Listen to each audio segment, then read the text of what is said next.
Bonjour, la vidéo suivante est présentée par la Fondation Les Amis de Vanier. Pour avoir les coordonnées de cette fondation, vous n'avez qu'à rester jusqu'à la fin de cette vidéo. Aujourd'hui, je vais vous montrer comment fonctionne la géométrie en algèbre.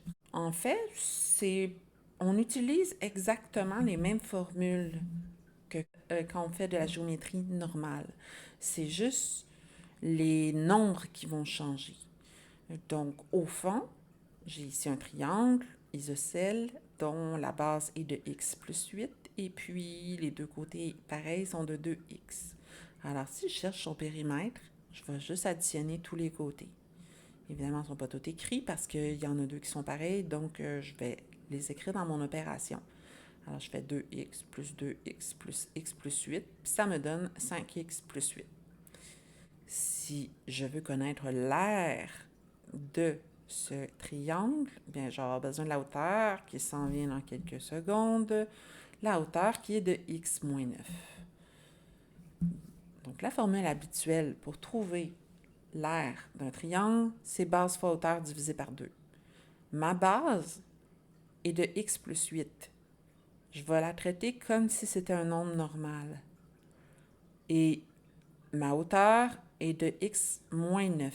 Donc, je vais faire x plus 8 fois x moins 9 divisé par 2. Et puis là, je vais effectuer mes opérations comme je les fais habituellement en algèbre. Je vais commencer par la multiplication. Je vais faire x fois x, ça me donne x2. Je vais faire x fois moins 9, ça me donne moins 9x. Et je fais 8 fois x, ça me donne plus 8x. Et finalement, je fais plus 8 fois moins 9, ça me donne moins 72. Et je divise le tout par 2. Donc là, évidemment, vous avez probablement remarqué que ce n'est pas une réponse acceptable parce qu'il reste encore un signe de division. Pour une réponse acceptable, il ne faut pas qu'il y ait de signe de division ou de multiplication et de 1. Et la deuxième chose, c'est que j'ai moins 9 plus 8x. Donc là, je vais juste éliminer mon moins 9x plus 8x. Ça me donne moins x.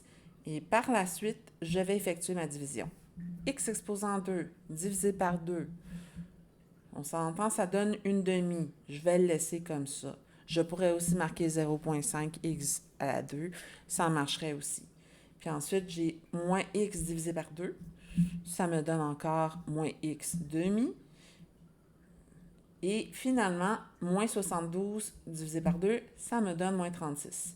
Donc, la réponse de mon R, ça va être x exposant 2 sur 2, moins x sur 2, moins 36. Merci d'avoir écouté cette vidéo. Nous espérons avoir réussi à répondre à votre question. Si vous avez d'autres questions, n'hésitez pas à vérifier si nous y répondons dans une autre vidéo ou à nous l'écrire en commentaire tout simplement. Merci et bonne journée!